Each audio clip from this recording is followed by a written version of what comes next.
Good evening, everybody. So happy you're here. If you'd like to stretch a moment, stand a moment. If you want to get a blankie, if you want to, there's a basket of blankets back there. If you decided you would rather have a blanket. Um, and let's just take a moment to just kind of bow to someone around you, just in a sense of connecting with each other.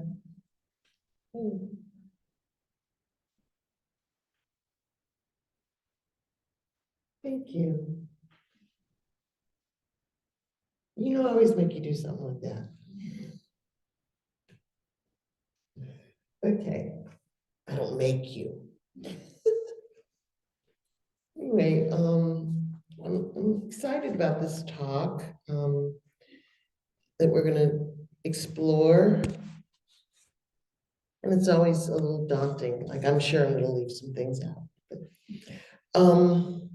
But, this talk is on a really very profoundly important teaching of the Buddha that we don't hear about much. And it sounds simple and ordinary, and in some ways it is, but it's very, very deep and challenging.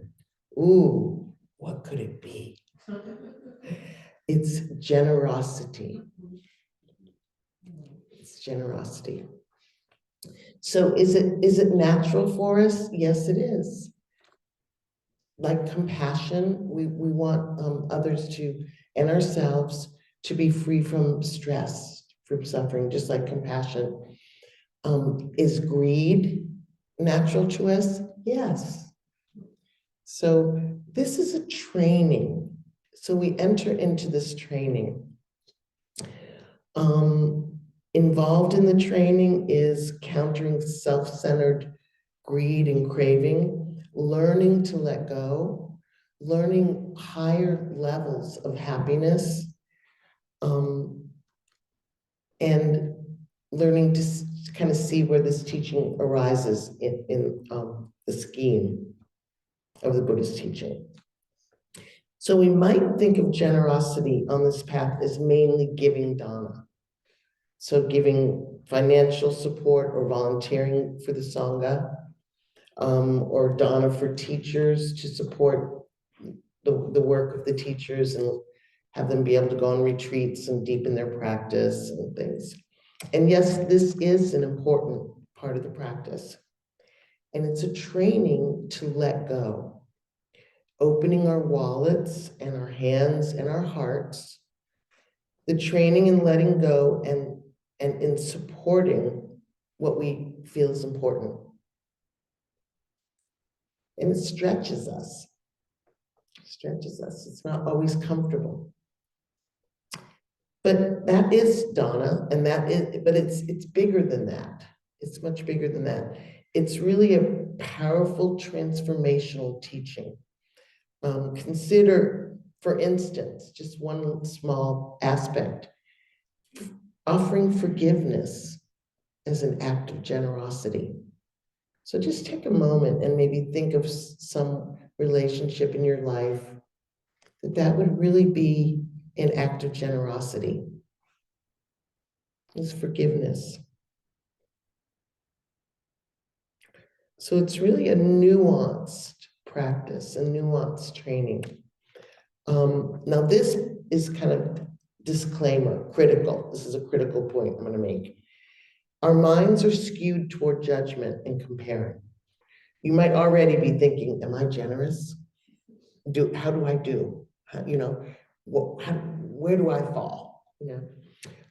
Judging ourselves and others and comparing ourselves with others. It's just kind of a thing the mind does. This is not helpful in this teaching. It is not helpful. This training is in spiritual development that we can see growing in us. And we can enjoy the results as we see them in our generosity. It's not a means for self-judgment. In fact, getting the self-centered ego out of the way really helps with this practice. So even vocabulary.com, you can Google it, includes spirit in its definition of generosity. Generosity is this is vocabulary.com, which is random, which I think is good. Generosity is a quality that is a lot like unselfishness. Someone showing generosity is happy to give time, money, food, or kindness to people in need. Generosity is a quality like honesty and patience that we all probably wish we had more of. When you show generosity, you might give away things or money or put others before yourself.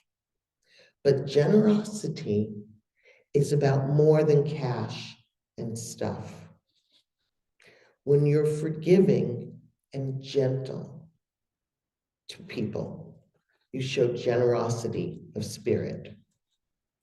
So think about gentleness as a form of generosity.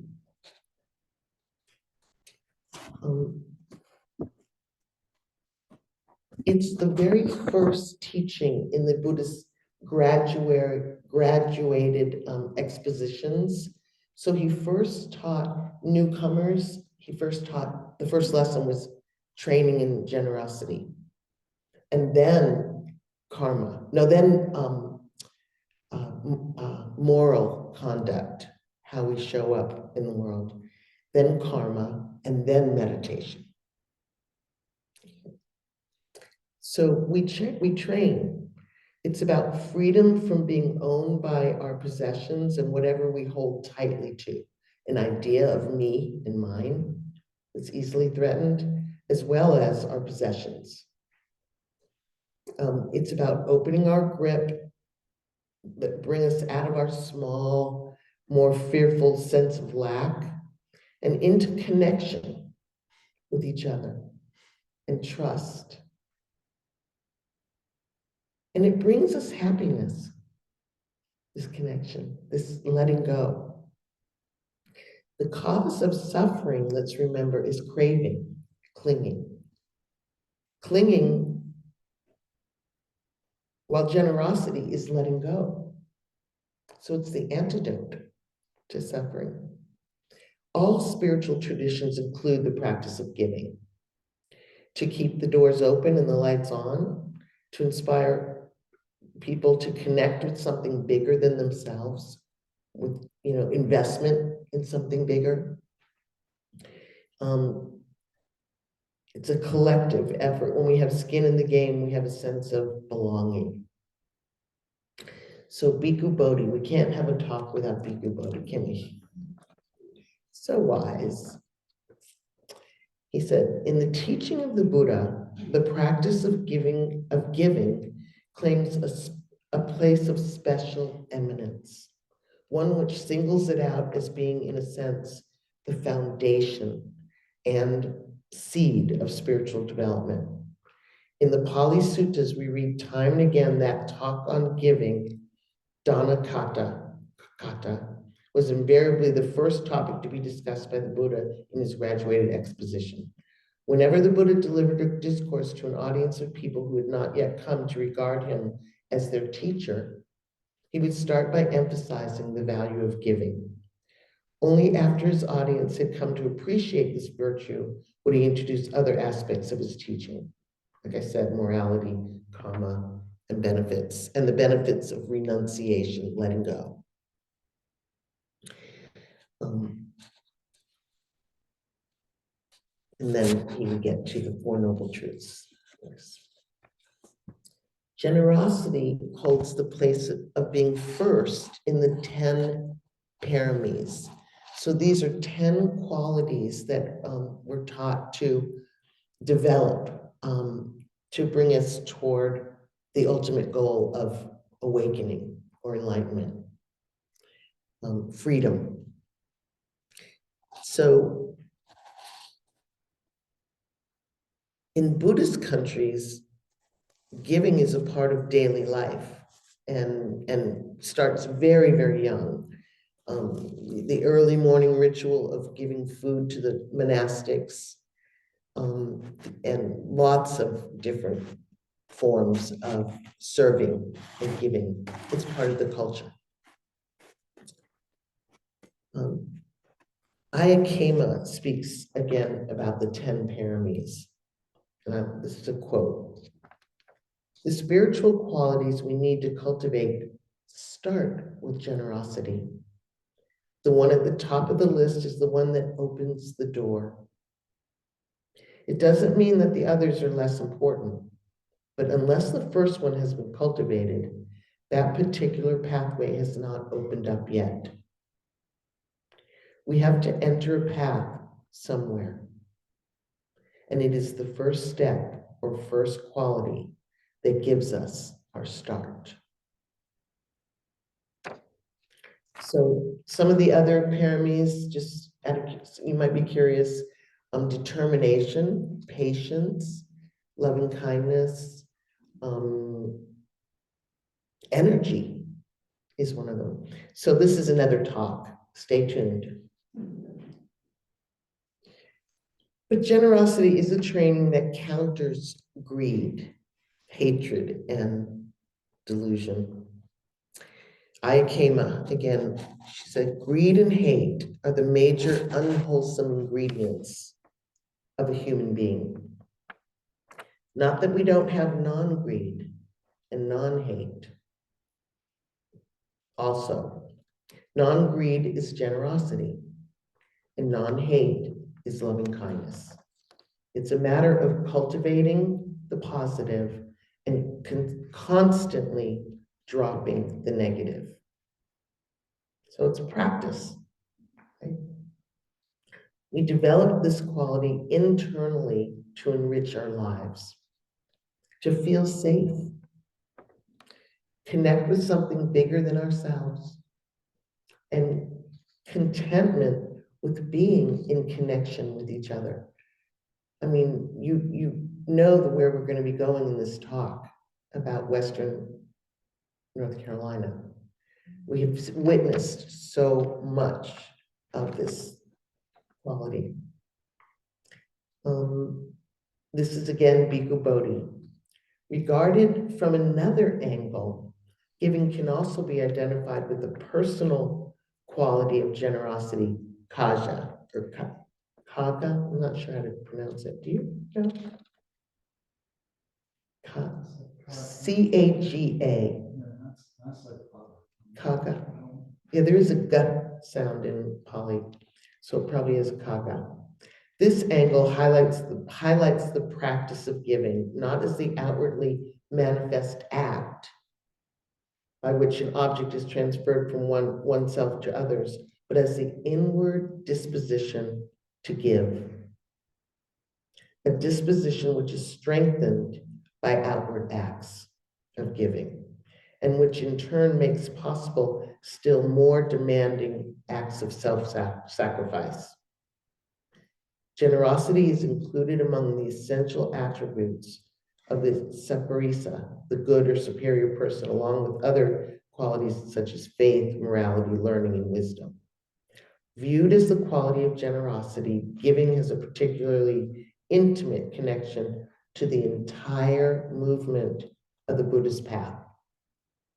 For the goal of the path is the destruction of greed, hate, and delusion. So I was reflecting about climate change creating more displacement. I mean, it's not something in the future anymore. We're seeing it. We saw it 2 weeks ago in our mountains. And so we would all really, I feel, benefit by strengthening our eagerness to share what we have, to be more tolerant of being pushed out of our little worlds, our comfort zones, and into the messiness of caring, seeing the higher gifts that come with it. The Buddha said, if beings knew as I know the results of giving and sharing, they would not eat without having given. nor would the stain of miserliness overcome their minds.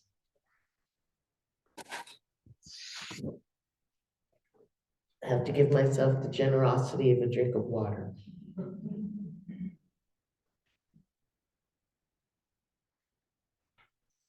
Do you notice how quiet it is without the HVAC during our meditation and now? Generosity creates deep connection and is therefore one of the highest forms of happiness. Think of all the giving that is streamed to Western North Carolina to help relieve the suffering of our mountain sisters and brothers. Whether you've spoken to someone who has received or given, either receiving or giving, they're full of caring, loving compassion, giving and receiving love in action. The energy of caring connection in the donor and the recipient, of good-heartedness. Generosity really is a beautiful, beautiful human trait. And it's the medicine for the heart, the heartbreak of loss. Holding each other, being there with each other, having each other's backs, knowing that that is there is pretty beautiful. It's beautiful. I always, whenever I think of generosity, I think of Father Gregory Boyle. Has anyone read Tattoos on the Heart? He's a Jesuit priest in LA who founded Homeboy Industries, that's grown into this huge industry of former gang members, some covered from head to foot in tattoos and when you have gang tattoos, you are marked. And it's really hard to take a new path. So he's just an amazing bodhisattva in the world. And I didn't know that there's about 10 TED Talks that he gives. And so he's been asked, how do you give and give? How do you, 24/7, you never, and he said, I'm selfish. If you knew how much joy is in this giving, you'd be doing this too. So I recommend looking him up and listening to him. I don't know if he knows he's Buddhist. He probably does. Too. So Bhante G, another one that's hard to give a talk without hearing from. This is on the higher sources of happiness through generosity. One of them is the happiness of renunciation, the spiritual happiness that comes from seeking something beyond worldly pleasures. Generosity is a powerful form of renunciation, generously sharing what we have, and many other acts of renunciation makes us feel happy. There's a sense of pleasure and relief every time we let go. It stands to reason that if we can let go completely of grasping at anything in the world, then this great relinquishment will bring even more happiness than occasional acts of renunciation. So I ask, why is generosity sometimes hard to do? Let's be honest. I'm not the only one. It's hard to let go. We work hard for our possessions. We get attached to things we see as ours. We identify with what is ours. This is the self-centered ego it's greed that we work with. We identify, that's mine. It's like part of us.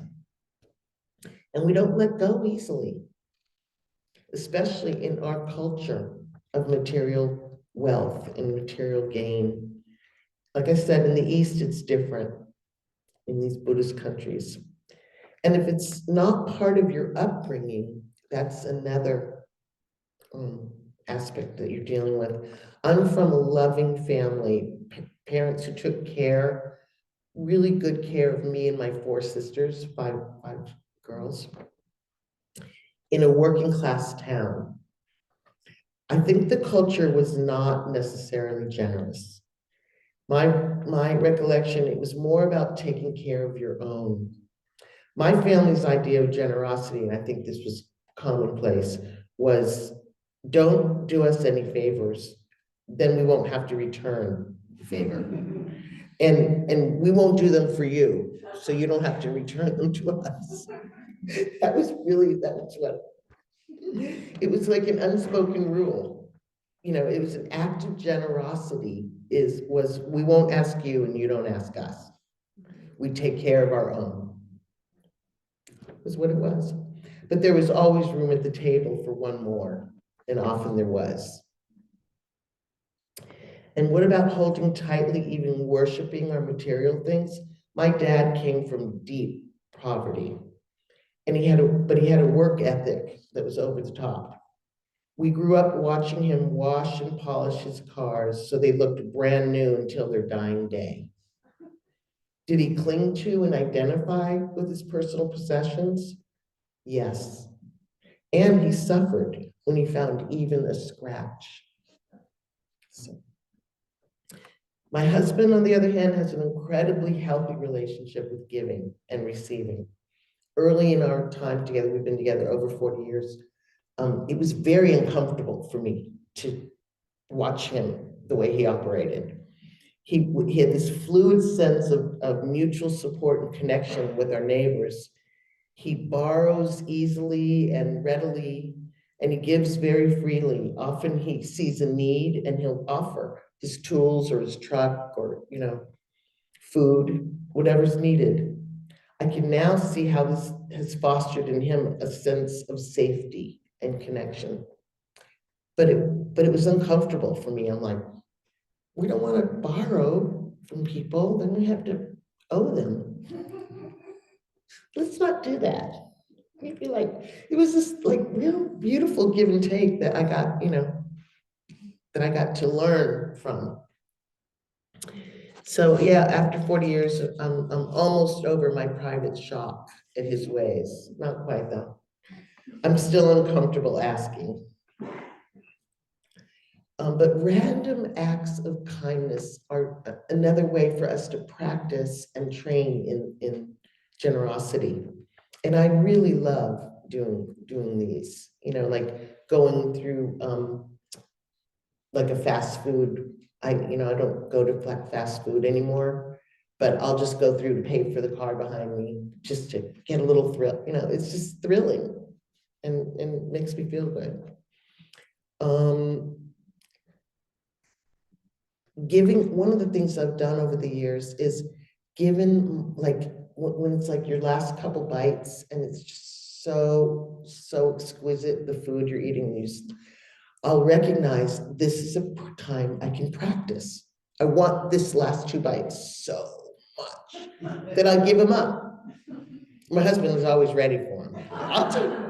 You're not gonna eat that? So, but it's really been a really helpful practice.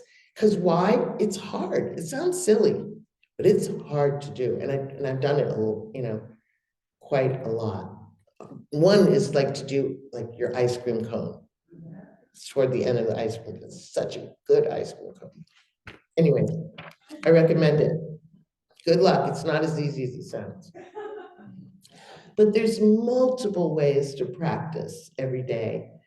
I had to, let me see what time is it. Okay. Well, it looks like I can't tell you much more, but I wanted to tell you a little bit more, but I'm going to read some lovely description of generosity to you. And it's called Small Kindnesses by Danusha Lemaris. You know this? I just came across it on Tuesday, yesterday. So let me just take a breath.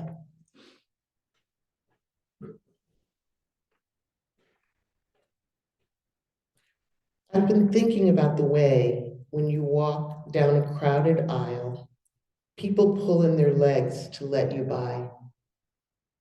Or how strangers still say bless you when someone sneezes, a leftover from the bubonic plague. Don't die, we are saying. And sometimes when you spill lemons from your grocery bag, someone else will help you pick them up. Mostly, we don't want to harm each other. We want to be handed our cup of coffee hot and to say thank you to the person handing it, to smile at them and for them to smile back, for the waitress to call us honey when she sets down the bowl of clam chowder, and for the driver in the red pickup truck to let us pass. We have so little of each other now, so far from tribe and fire. Only these brief moments of exchange. What if they are the true dwelling of the holy? These fleeting temples we make together when we say, here, have my seat. Go ahead, you first. I like your hat.